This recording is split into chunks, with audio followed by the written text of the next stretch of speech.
The Vinayak English देसी तक का इंग्लिश वर्ल्ड में आपका स्वागत। मैं कमल पारासर। विनायक इंग्लिश अंग्रेजी की एक ऐसी लेटेस्ट इंग्लिश शिक्षण विधि है जिसके मार्फत न केवल कॉम्पिटिटिव परीक्षाओं के छात्र बल्कि BA, BSc, MA, secondary, higher secondary और यहाँ तक कि 2-3 क्लास तक के छात्र भी सहजता से सीख जाते हैं।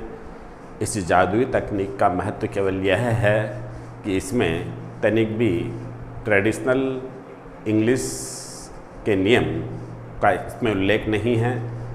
तो फिर इस जादुई शैली में वर्णन किस बात का है? सिर्फ सहायक क्रिया और क्रिया, इन दोनों बिंदुओं पर अपना ध्यान केंद्रित होना चाहिए। कैसे होता है, के संदर्भ में मैं आपको बता रहा हूँ। कल भी मैंने आपको बताया था कि इंग्लिश के 2 पेयर होते हैं, एक का नाम सहायक क्रिया है और एक का नाम क्रिया है। और टोटल अंग्रेजी 2 हिस्सों में विभक्त होती है, एक नाउन और एक क्रिया आधारित वाक्यों में। तो क्रिया आधारित वाक्य कल मैंने 6 बताए थे, शॉर्ट और मीडियम। आज बचे हुए शेष 2 वाक्य में और बता रहा हूँ क्रिया आधारित। इन 8 प्रमुख वाक्यों का ध्यान से आपको वर्णन समझना है। 6 का कल मैंने बताया था, आज मैं 2 का बता रहा हूँ, ध्यान से देखिएगा। अंग्रेजी 2 हिस्सों से बन के बनती है, एक का नाम सहायक क्रिया और क्रिया। उसमें से 2 प्रमुख वाक्य का मैं अब उल्लेख कर रहा हूँ, ध्यान से देखिएगा। क्या है? हैव, यह भी हेल्पिंग वर्ब है। Have spoken, have spoken. Spoken का मतलब बोलने से है, स्पोकन का मतलब बोलने से है। Second form spoke. इन दोनों के अर्थ में नाम मात्र का अंतर होता है। हैज कॉल्ड, कॉल्ड का मतलब बुलाना,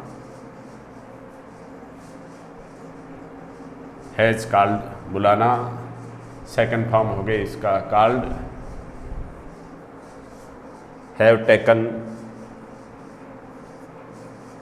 लेना,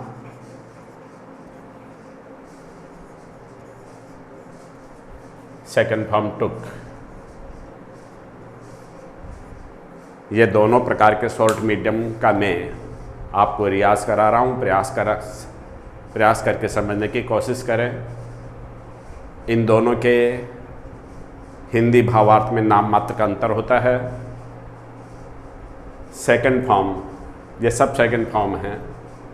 ब्रिटिश टेक्नोलॉजी के अनुसार इनको क्या कहा जाता है उससे अपने को कोई लेना देना नहीं है। वर्ब की सेकंड फॉर्म पूरी अंग्रेजी की कैप्टन होती है। जैसे कि एक टीम में कई सारे खिलाड़ी होते हैं, लेकिन उनका जो बॉस होता है उसको कैप्टन कहते हैं। देश में कई सीएम होते हैं लेकिन पीएम एक होता है। ठीक उसी तरीके से अंग्रेजी ग्रामर में सीखने के लिए बहुत सारे टेंस है, लेकिन इन सभी टेंसों का अगर मुझे मेरे नज़रिए से अगर पूछा जाए कि इनका कप्तान कौन है, तो वो वर्ब की सेकंड फॉर्म है, कप्तान। और मैं पढ़ाने के दौरान कप्तान की विशेषता तो काफ़ी डिफरेंट होती है, सभी खिलाड़ियों का उसका पालन करना होता है। और मैं तो इसको पढ़ाते वक्त हंसी मजाक में इनको वर्ब की सेकंड फॉर्म को दूल्हा भी बोल देता हूँ। दूल्हा घोड़ी पे चलता है, बच्चे सुनते हैं हाँ घोड़ी पे चलता है। बाराती पैदल पैदल चलते हैं, जी हाँ पैदल पैदल चलते हैं। अगर सभी बाराती दूल्हे के पापा से कह दे कि जैसे दूल्हा की घोड़ी लाए वैसे हमारे भी लाओ, तो ये संभव नहीं है। और हो सकता है कोई जिद कर ले कि हमारे घोड़ी लाओ, दूल्हे का पापा उन सभी जो बाराती हैं उनको कह सकते हैं भैया आप जाइए, मुझे ऐसे बारातियों की ज़रूरत नहीं है। यह सब घटनाएं मैं सिर्फ इसलिए सुना रहा हूँ कि वर्ब की सेकंड फॉर्म कैप्टन क्यों है, इसका भी एक कारण है। वर्ब की सेकंड फॉर्म पूरी अंग्रेजी का कैप्टन क्यों है, इसका भी एक कारण है। सुनिए। माना कि अपने को परीक्षा में किसी बिंदु पर 100 वाक्य लिखने हैं। मेरा मानना है, और आप स्वयं देखेंगे, 100 में से 75% प्लस वाक्य सेकंड फॉर्म से ही निकलते हैं। अगर 100 वाक्यों को लिखने के लिए असंख्यक सूत्रों का काम करना पड़े और उसमें से 75% वाक्य सेकंड फॉर्म के आते हैं, तो फिर आप अंदाज लगा लीजिए इसको कैप्टन क्यों न कहें, इसको दूल्हा क्यों न कहें। क्योंकि दूल्हे से ही सभी बारातियों की शोभा होती है। अब इनका हिंदी अर्थ कैसे होता है वो मैं बता रहा हूँ सेकंड फॉर्म के संदर्भ में। सेकंड फॉर्म के होने के तो 3 अलग अलग अर्थ होते हैं, लेकिन 80% वाक्यों पे मैं फोकस कर रहा हूँ। 80% वाक्यों से तात्पर्य है कि 100 में से 80% वाक्य जिस पहचान आधारित होते हैं सेकंड फॉर्म पे, उन पे मैं फोकस कर रहा हूँ। 2 का मैं बाद में वर्णन करूँगा। 80% वाक्य समझाने के बाद में दिन भर अपन ऐसे बहुत सारे वाक्य बोलते हैं। फॉर एग्जाम्पल, मम्मी ने मुझे बुलाया। बुलाया का मतलब बुला लिया, बुलाना बाकी नहीं है। हमने खाना लिया, लिया, ले लिया, लेना बाकी नहीं है। आपने फिल्म देखी, देख लिया, देखना बाकी नहीं है। उन्होंने मुझे उपहार भेजा, भेज दिया, भेजना बाकी नहीं है। की भांति जैसे बोलना, बोलना स्पोक सेकंड फॉर्म है, इसका मतलब बोलना होता है, तो इसका हिंदी अर्थ बोली, बोलली, बोलना बाकी नहीं है। बोला या बोल दिया, इन तीनों में से कोई सा भी अर्थ परिस्थितिजन्य हालात में इनका प्रयोग किया जाता है।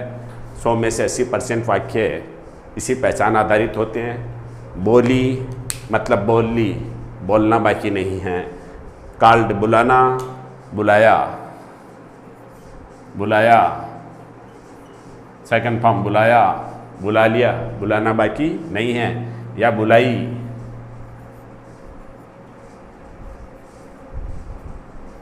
बुला लिया, बुलाना बाकी नहीं है। इन शब्दों को हिंदी में बोलकर जैसा मैं बोल रहा हूँ वैसा आप अपने आप में मनन करें। सेकंड फॉर्म का 80% वाक्य ऐसे ही होते हैं। टुक लेना, लिया, लेना, लिया, ली,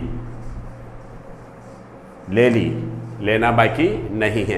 100 में से 80% वाक्य ऐसे आते हैं। और अपन जब भी कहीं जाते हैं और जब वापस आकर अपन अपने रिश्तेदारों मित्रों से अगर घटी हुई घटनाओं के संदर्भ में चर्चा करते हैं तो उसमें से 80% वर्ब की सेकंड फॉर्म का हिंदी अर्थ ऐसे ही निकालते हैं। आपको विशेष ध्यान रखने का है। इन क्रियाओं से कार्य सिद्धि होती है। बोली, बोल ली, बोलना बाकी नहीं है। बुलाया, बुला लिया, बुलाना बाकी नहीं है। लिया, ले लिया, लेना बाकी नहीं है। हैव प्लस वर्ब की थर्ड फॉर्म, और इसमें केवल एक शब्द का अंतर होता है। हैव वर्ब, हैव, हैज, इनका हिंदी अर्थ हैसे। आप इससे ज़्यादा कुछ न समझें। हिंदी में तो है को है ही कहते हैं, लेकिन ये तो अंग्रेजों की भाषा है को एमिजार भी कहते हैं, जैसा मैंने कल बताया। और हैवेज का मतलब है से भी है। हैवेज का मतलब है से है, और इसका अर्थ और इसका अर्थ में केवल है शब्द का फर्क होता है। हैवेज का मतलब है से होता है, हैवेज का मतलब है से होता है। बोल या थर्ड फॉर्म होती है, सेकंड फॉर्म होती है। दोनों से कार्य पूर्ण होने का संकेत मिलता है। जैसे बोली तो इधर आ जाएगा बोली है, बोली है, या बोला है। कॉल्ड बुलाना, बुलाया, बुलाया है, या बुलाई है। टेकन लेना, लिया है, लिया है, या ली है। अब जब भी आप देखने का हिंदुस्तान की तमाम ग्रामर की बुक में हैवेज प्लस वर्ब की थर्ड फॉर्म के अंदर पहचान के रूप में चुका है, चुकी है, चुका है, चुकी है शब्दों का वर्णन होता है। यह पहचान छात्रों को समझने के दृष्टिकोण से कंफ्यूज पैदा करती है, क्योंकि जब भी अपन दिन भर में 24 घंटे में नोटिस करना, किया नहीं हो तो अवश्य करें, अपन जब भी हिंदी के वाक्य बोलते हैं तो उसमें कभी चुका चुकी शब्द का उल्लेख करते ही नहीं हैं। जब उल्लेख करते नहीं हैं तो फिर यहाँ पर क्यों करते हैं? अपने को यहाँ पर चुका चुकी का प्रयोग करने से बचना है। सेकंड फॉर्म का अर्थ होता है वही हैव प्लस वर्ब की थर्ड फॉर्म का अर्थ होता है। फ़र्क ये होता है कि इधर बोली है और इधर बोली है, इधर है नहीं है और इधर है। बुलाया बुला लिया, बुलाना बाकी नहीं है, इधर बुलाया है, लेने का सेकंड फॉर्म टुक लिया, और इधर आ जाएगा लिया है, ली है। दोनों महत्वपूर्ण हैं, दोनों महत्वपूर्ण। आप सोचता हूँ आप समझ गए होंगे। और इस तरीके से मैं जो बोल रहा हूँ वो आपको बड़ा अटपटा लगे, लेकिन जो मैं बोल रहा हूँ उसको आप किसी भी ट्रांसलेट ऐप में डाल के देखने का अर्थ तो यही आना है। अब शॉर्ट और मीडियम सेंटेंस की शुरुआत वापस करें। ये सब शॉर्ट सेंटेंस है, और जो कल 6 पढ़ाए थे उसके आगे ये 2 है। 6 और 2 8। मैं तो जब भी ट्रांसलेट पढ़ाता हूँ, क्रिया आधारित इंग्लिश 2 हिस्सों में विभक्त होती है, क्रिया और संज्ञा। क्रिया को इंग्लिश में वर्ब कहते हैं और संज्ञा को नाउन कहते हैं। माना कि अपने को 100 वाक्य लिखने होते हैं, माना कि अपने को 100 वाक्य लिखने होते हैं, तो उनमें से 80% प्लस वाक्य वर्ब आधारित होते हैं, और उनमें से इन 8 प्रमुख सूत्रों का ही प्रयोग देखने को मिलता है अधिकांशतः। अपवाद की बात छोड़ें, अपवाद की बात छोड़ें, और जनरली आप आजमा के देख लेना। 100 वाक्य अगर अपने को लिखना पड़े तो उसमें से 80% वाक्य 6 जो मैंने कल बताए थे वो फॉर्मेट, वो फॉर्मूले, और 2 ये 8, इन 6 2 8 प्रकार के वाक्य ही प्रमुख रूप से अपने को देखने को मिलते हैं, चाहे न्यूज़पेपर हो, चाहे लेसन हो। इसके आगे भी दुनिया हो रहा है अंग्रेजी में, वो मैं सब बताऊंगा, लेकिन अभी मेरा मुख्य लक्ष्य है कि जब आप परीक्षा उपयोगी प्रश्नों को देखें, अथवा न्यूज़पेपर, अथवा अपना पाठ का हिंदी अर्थ करना हो, तो उसमें किस तरह की पहचान के वाक्य आते हैं। स्कूलों में तो जब भी पढ़ाते हैं तो अंग्रेजी के प्रत्येक के 4 फॉर्मेट होते हैं, 12 पढ़ाते हैं। मैंने तो इन 12 में से केवल 5 फॉर्मेट पढ़ाता हूँ, और 3 वाक्य मॉडल आधारित पढ़ाता हूँ। विल, कैन, मस्ट, ये सब मॉडल है, आधारित सहायक क्रिया है, और शेष 12 सूत्रों में से मैं 5 सूत्र पढ़ाता हूँ। मेरा पढ़ाने का तरीका 2020 स्टाइल का है। मैं भला क्यों 5 दिवसीय मैच खेलूँ, मैं भला क्यों मेरी शिक्षण शैली को 5 दिवसीय आधारित मैच पर केंद्रित करूं, जिसको कोई देखना पसंद नहीं करता है, और आज के इंसान के पास समय नहीं है। आपके पास टैलेंट है, तुरंत बताइए। इसीलिए शायद 2020 प्रतियोगिता क्रिकेट में ज़्यादा देखने को मिली। ठीक उसी के भांति मेरा ये पढ़ाने का तरीका 2020 स्टाइल का ही है। आते हैं और देखते हैं 8 प्रमुख सेंटेंस, जिसमें से कल मैंने 6 बताए थे और आज मैंने ये 2 आपको बताए हैं। इनमें से 8 प्रमुख वाक्य ही पूरी अंग्रेजी का नेतृत्व करते हैं, पूरी अंग्रेजी का नेतृत्व करते हैं। अगर आपको कम समय में ज़्यादा बड़ी उपलब्धि हासिल करनी है तो आपको सिर्फ और सिर्फ 8 प्रमुख वाक्य जो मैं आपको बता रहा हूँ, इसी पर ही आपको अपना ध्यान केंद्रित करना चाहिए। मैं वापस शॉर्ट और मीडियम सेंटेंस की श्रृंखला चालू कर रहा हूँ। समझने की दृष्टिकोण से सेकंड फॉर्म और हैव प्लस वर्ब की थर्ड फॉर्म में क्या अंतर होता है वो मैंने बताया। हैव प्लस वर्ब की थर्ड फॉर्म को स्कूलों में प्रेजेंट परफेक्ट कहा जाता है, सेकंड फॉर्म को स्कूलों में पास्ट इंडेफिनिट कहा जाता है। भला मैं ऐसा क्यों बोलूँ, मेरा तो स्टाइल इंडियन टेक्नोलॉजी बेसिस है, जिसके अंतर्गत तनिक भी ब्रिटेन के ट्रेडिशनल नियमों का उल्लेख नहीं है, और इंडियंस तो स्टार होते हैं माइंड के। फॉर एग्जांपल अमेरिका की टॉप 10 कंपनियां हैं, उनमें से अधिकांश चीफ एजुकेटिव ऑफिसर्स इंडियंस हैं। अमेरिका की अंतरिक्ष एजेंसी नासा, उसमें भी अधिकांश वैज्ञानिक इंडियन हैं। अब इंडियन क्या चीज़ होती है जो आप अंदाज लगा लीजिए। मैं भी इंडियन हूँ और आप भी इंडियन हैं। मैं ये कह रहा हूँ कि मैं जो सिखा रहा हूँ वो आप अपने ट्रांसलेटर ऐप में डाल के देखें। होता क्या है, कभी कभी ट्रांसलेट ऐप में अपने इंग्लिश वाले वाक्य डालें तो हिंदी के वाक्य थोड़ा डिफरेंट बता देते हैं कभी कभी। तो आप ऐसा करें, उस ट्रांसलेट ऐप में इंग्लिश टू हिंदी की जगह हिंदी टू इंग्लिश करें, वाक्य आ जाते हैं। अब वापस अपना पूरा ध्यान केंद्रित करते हैं शॉर्ट और मीडियम सेंटेंस की बची हुई श्रृंखला जिसमें से 2 वाक्य हैं। For example, have helping verb है, हैव हेल्पिंग वर्ब है, इसके साथ वर्ब की थर्ड फॉर्म का प्रयोग होता है, इसके साथ वर्ब की थर्ड फॉर्म का प्रयोग होता है, जैसे कि spoken, have spoken, have spoken, बोलना है, बोलना है, तो इसका अर्थ हो जाएगा बोली है, बोली है, बोली है,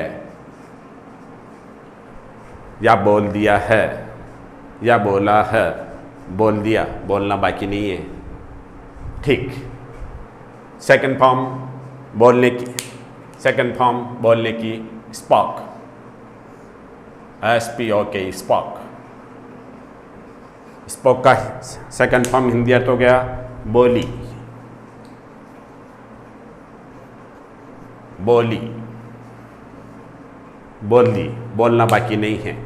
और द विनायक इंग्लिश देसी तड़का इंग्लिश बोर्ड के तहत मैं जब पढ़ाता हूँ तो इनको समझाने के दृष्टिकोण से कुछ मैं और शब्दों का सहारा लेता हूँ, आप भी देखिएगा। जब भी हैव प्लस वर्ब की थर्ड फॉर्म के वाक्यों का हिंदी अर्थ करना होता है तो सिर्फ आपको एक चालाकी करनी होती है कि है के आगे ता, रहा और ना, ये तीनों शब्द नहीं आने चाहिए।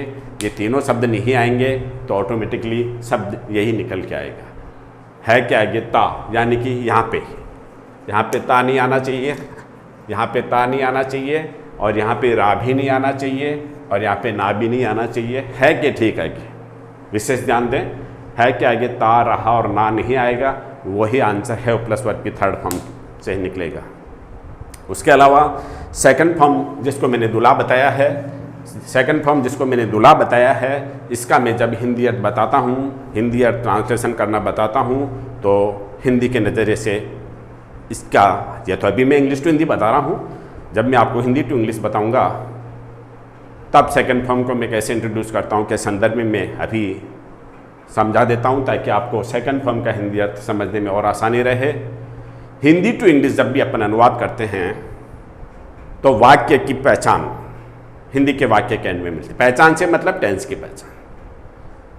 बहुत सारी पार्टियां होती हैं, कोई कहता है कि हमने उस पार्टी को वोट दिया, कोई कहता है कि भाई मैंने इसको वोट दिया। भाई तूने किसी पार्टी को वोट नहीं दिया। हर पार्टी का एक चुनाव चिन्ह होता है, हर पार्टी का एक चुनाव चिन्ह होता है। मतदाता उस चुनाव चिन्ह पर वोट दे के आता है, पार्टी को वोट नहीं देता। ठीक वैसे ही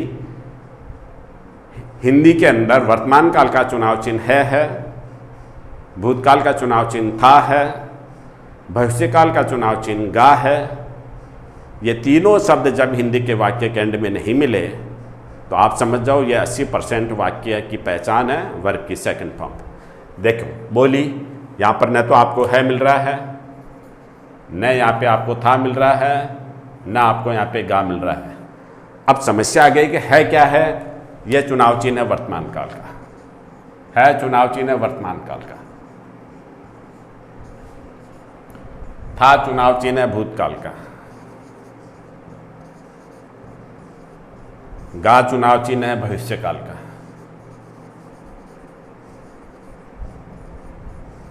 जहां भी वर्तमान काल होगा हिंदी आधारित वाक्यों में, हिंदी आधारित वाक्यों के एंड में अगर वर्ब की सेकंड फॉर्म आधारित वाक्य आएंगे और उसमें भी 80% पहचान वाले वाक्य आएंगे, उसके एंड में ध्यान से देखिएगा वर्ब की सेकंड फॉर्म के 80% पहचान वाले वाक्यों की जब हिंदी अपन देखते हैं तो उसके वाक्य के एंड में न है मिलता है, न था मिलता है, न गा मिलता है, तीनों शब्द नहीं मिलते। दो दूसरी पहचान और जो मैं इसके ठीक जस्ट अभी मैं बाद में बताता हूँ, तीनों शब्द नहीं मिलते, न है मिलता है, न था मिलता है, न गा मिलता है कौन है? वर्तमान काल का चुनाव चिन्ह। था कौन है? भूतकाल का चुनाव चिन्ह। गा कौन है? भविष्यकाल का चुनाव चिन्ह। जब वाक्य सेकंड फॉर्म तो भूतकाल ही कहलाती है, फिर था क्यों नहीं आता? 80% वाक्यों में था नहीं आता है, था आता है, दो अलग अलग पहचान।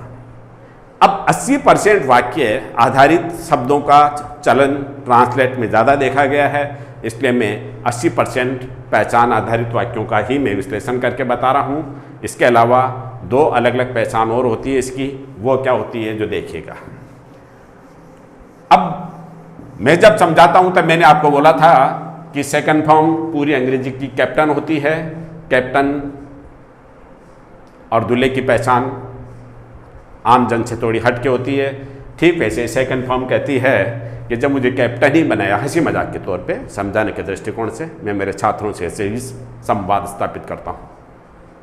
छात्र नियमों में कोई नहीं फंसना चाहता। मैंने सर्वे किया बच्चों, जब मैं इंग्लिश पढ़ाऊँ तो अंग्रेजी के ट्रेडिशनल कानूनों का प्रयोग करूँ अथवा जिस तरीके से मैं पढ़ा रहा हूँ उसी तरीके से पढ़ाऊँ, तो बच्चों ने कहा कि आपका जो अंदाज है उसी तरीके से पढ़ाएं।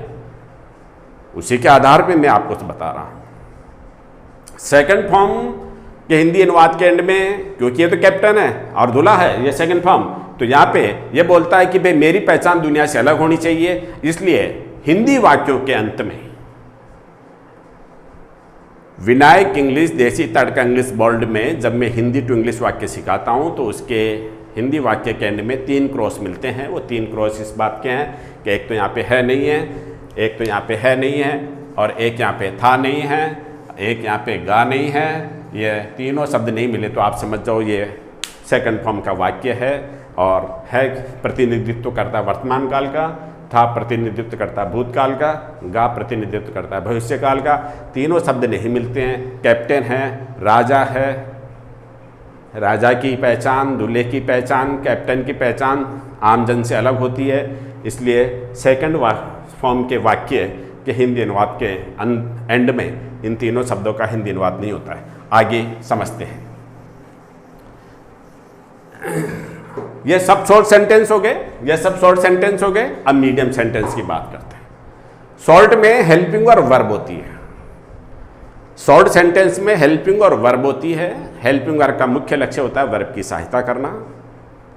मैंने 8 प्रमुख वाक्य बताए, 6 कल और आज 2, 8। इन 8 प्रमुख वाक्यों में से केवल 2 फॉर्मेट ऐसे होते हैं, 2 सूत्र ऐसे होते हैं या 2 वाक्य ऐसे होते हैं जिनमें हेल्पिंग वर्ब नहीं होती है और 6 में हेल्पिंग वर्ब होती है।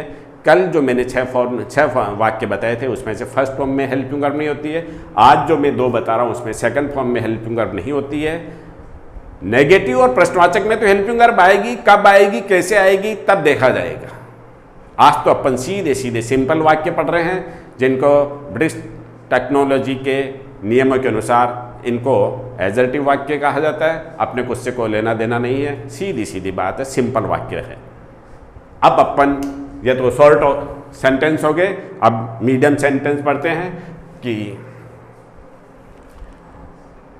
यू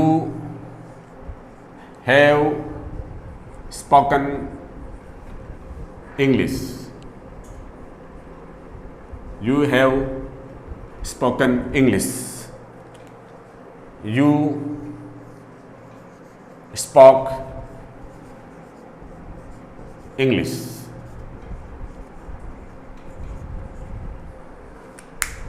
हैव हेल्पिंग वर्ब है, वहां पे हैव को मैं रेडिंग से लिख रहा हूं ताकि आपको पता चले। हैव स्पोकन का हिंदी अर्थ हो गया बोली है। आपको 1 और 4 1 और 4 का हिंदी अनुवाद करना। आपने अंग्रेजी बोली है। आपने अंग्रेजी बोली है।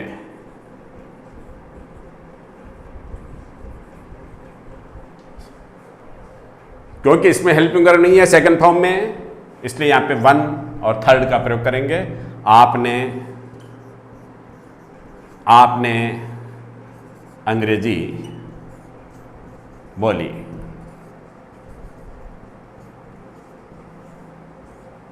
दोनों में केवल किस शब्द का अंतर है का। यहां पे है और यहां पे है नहीं है, था भी नहीं है, गा भी नहीं है। 3 क्रॉस का मतलब हो गया सेकंड फॉर्म आधारित हिंदी वाक्यों के एंड में 3 क्रॉस का मतलब हो गया यहाँ पे है भी नहीं है, था भी नहीं है, गा भी नहीं है चुनाव चिन्ह वर्तमान काल का है, था चुनाव चिन्ह भूतकाल का है, गा चुनाव चिन्ह भविष्य काल का। तीनों शब्द जब वाक्य के एंड में नहीं मिले तो ये सेकंड फॉर्म की 80% पहचान आधारित वाक्य होते हैं। कल मैंने 6 बोला था, 6 सेंटेंस बताए थे। इनका वापस रिकैप करता हूँ तो देखिएगा। जैसे कि you will speak, you will speak English. Will speak, बोलना तो बोलेंगे, बोलना तो बोलेंगे। 1 और 4 का हिंदी अर्थ करें। आप अंग्रेजी बोलेंगे।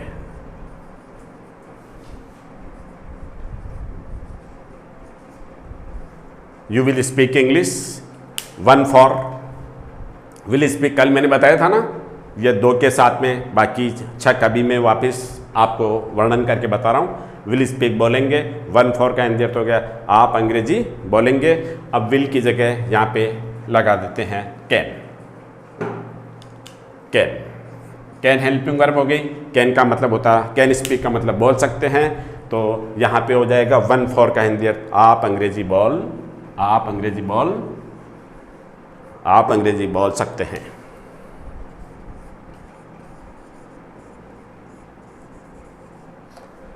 क्योंकि यहाँ पे कैन है तो वहाँ पे सकते हैं आ रहा है। 1 फॉर आप अंग्रेजी बोल सकते हैं। जब यहाँ पे कैन की जगह अगर मस्ट आ जाए, जब यहाँ पर कैन की जगह मस्ट आ जाए तो मस्ट का मतलब चाहिए से होता है। मस्ट स्पीक का मतलब बोलना चाहिए। 1 फॉर का हिंदी अर्थ हो जाए आपको अंग्रेजी बोलना चाहिए, आपको अंग्रेजी बोलना चाहिए, आपको अंग्रेजी बोलना चाहिए। जैसे जैसे यहाँ पे हेल्पिंग वर्ब चेंज होती है उसका प्रभाव हिंदी के वाक्य के एंड में मिलता है आपको। और जब यहाँ पे ओनली फॉर फर्स्ट फॉर्म आ जाए,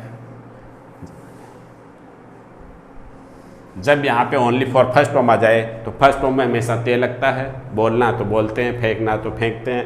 तो यहाँ पे बोलते हैं तो आप 1 3 आप अंग्रेजी बोलते हैं, आप अंग्रेजी बोलते हैं। ये 3 और ये 4 वाक्य हो गए।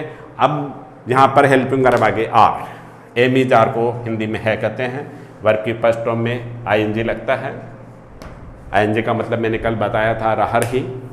हम जो बोले वो दुनिया बोले संभव नहीं। हम ठहरे देसी तड़का इंग्लिश वर्ल्ड वाले, भला ब्रिटिश टेक्नोलॉजी आधारित नियमों का हम उल्लेख क्यों करें। आप इन वाक्यों को किसी भी ट्रांसलेट ऐप में डाल के देख लेना, अर्थ वही आएगा। मैंने समझाने के लिए किंतु परंतु बहुत सारे शब्दों का इस्तेमाल करता हूँ और मेरा लक्ष्य होता है मुख्य कि छात्रों को किसी भी तरह से इंग्लिश वाक्यों का हिंदी अनुवाद करना आ जाए। आर का मतलब है, आईएनजी का मतलब रहा रही।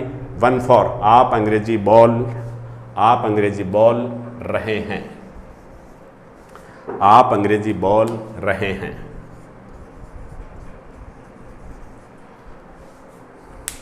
अब आर की जगह अपन यहां पे वर लिखते हैं। जैसे एमिजार का मतलब है होता है, वैसे वाज वर का मतलब था तिथि होता है। 1 फॉर आप अंग्रेजी बोल रहे थे, है की जगह यहां पे थे लगाना पड़ेगा, है की जगह यहां पे थे लगाना पड़ेगा। आप अंग्रेजी बोल रहे थे। ये पूरी अंग्रेजी शॉर्ट और मीडियम सेंटेंस पूरे हो जाते हैं। हमारा द विनायक इंग्लिश देसी तड़का इंग्लिश वर्ल्ड का जो इंग्लिश टू हिंदी अनुवाद करके सिखाने का होता है उसका प्रथम चरण यहाँ पे पूरा हो जाता है। इसके बाद में हम नेक्स्ट वीडियो जो बनाएंगे वो होगा तो क्रिया आधारित और होगा भी शॉर्ट और मीडियम सेंटेंस, लेकिन वो पैसिव आधारित वाक्य होंगे। मुझे बड़ा ताजुब होता है कि स्कूलों में कभी पैसिव आधारित वाक्य सिखाए नहीं जाते हैं। और जब भी अपन न्यूज़पेपर इंग्लिश और इंग्लिश के लेसन कुछ भी अपन देखते हैं और उनका जब हिंदी अनुवाद करते हैं तो उसमें से लगभग 30 से 35% वाक्य पैसिव पैटर्न के आते हैं। जब तक पैसिव पैटर्न के वाक्य छात्रों को सिखाएंगे नहीं तो भला वो अपने इंग्लिश आर्टिकल का हिंदी अनुवाद कैसे करेंगे। तो आज सिंपल वाक्य में मैंने शॉर्ट और मीडियम सेंटेंसों का कल और आज के बीच में वर्णन किया। मैं द विनायक इंग्लिश देसी तड़का इंग्लिश वर्ल्ड गॉड गणेशा के आशीर्वाद से मैंने ये पुस्तक लिखी। ईश्वर की कृपा से मुझे भारत सरकार से मुझे इसका कॉपीराइट भी मिला। इसका पढ़ने का तरीका कैसे है के संदर्भ में मैं बता दूं। इसमें जो इंग्लिश के वाक्य काफ़ी टेस्ट एक्सरसाइज के रूप में दिए हुए हैं, इनके इंग्लिश के वाक्यों को लिख लें, किताब को बंद कर दें, इंग्लिश वाक्यों का हिंदी अनुवाद करें, वापस बुक्स को खोलें, अपने इंग्लिश के वाक्यों का इससे मिलान करें, मिल जाए तो आगे बढ़ते रहें। 108 पेज तक इंग्लिश टू हिंदी अनुवाद करके समझाने के लिए पर्याप्त एक्सरसाइज है। उसके बाद में आप अपने तमाम इंग्लिश के वाक्यों का हिंदी अनुवाद करने में समर्थ हो जाते हैं। मैं गत 35 सालों से पढ़ा रहा हूँ। इसी तकनीक और इसी सहारे एक ही छत के नीचे प्रतियोगी परीक्षाओं से लेके MA BA secondary higher secondary यहाँ तक कि 3-4 तक के छात्रों को पढ़ा रहा हूँ। आउटपुट बहुत ज़ोरदार है और मेरे यहाँ पे एक प्रतियोगिता में हर संडे को करवाता हूँ। जो ज़्यादा एक्सपर्ट हो जाते हैं या अनुभवी हो जाते हैं, उन छात्रों को मैं अपनी कक्षा के इंग्लिश पाठों का हिंदी अनुवाद स्वयं के लेवल पे करवाता हूँ। जो भी छात्र इंग्लिश पाठों का हिंदी अनुवाद करता है वो उपयुक्त होता है, सही होता है। फ़र्क इनमें यह होता है 15-20 मिनट तक मैं उनको ये प्रतियोगिता करवाता हूँ और फिर मैं उनसे बुक्स जो नोटबुक होती है वो ले लेता हूँ। उन छात्रों से कहता हूँ कि आपने 20 मिनट में कितने शब्दों का हिंदी अनुवाद किया, तो उसके अंदर जितने शब्दों का वो हिंदी अनुवाद करते हैं उसमें मैं टाइमिंग का भाग देता हूँ। तो उसके अंदर रिजल्ट ये निकलता है कि कोई छात्र 1 मिनट में 23 शब्दों का हिंदी अनुवाद कर रहा है, कोई 20, 18, 15, 10, 5। नया छात्र 2-5 से स्टार्ट होता है और उसके बाद में सतत लगा रहता है, तो 15-20 दिन में उसकी पर मिनट की कैपेसिटी 10+ हो जाती है। फिर 10-15 दिन में वो 10+ होके 15 से 20 के बीच पहुंच जाता है और 15-20 से ऊपर सतत अगर वो करता रहेगा तो फिर रिजल्ट आप स्वयं एहसास करोगे। वाट है विनायक इंग्लिश, देसी तड़का इंग्लिश वर्ल्ड। सब कुछ मैंने इन शब्दों में, इस बुक्स के अंदर जो शब्द को प्रयोग किया वो आपने मेरी टीचिंग स्टाइल देखी। नेक्स्ट वीडियो में मैं आपको फिर मिलूँगा। धन्यवाद।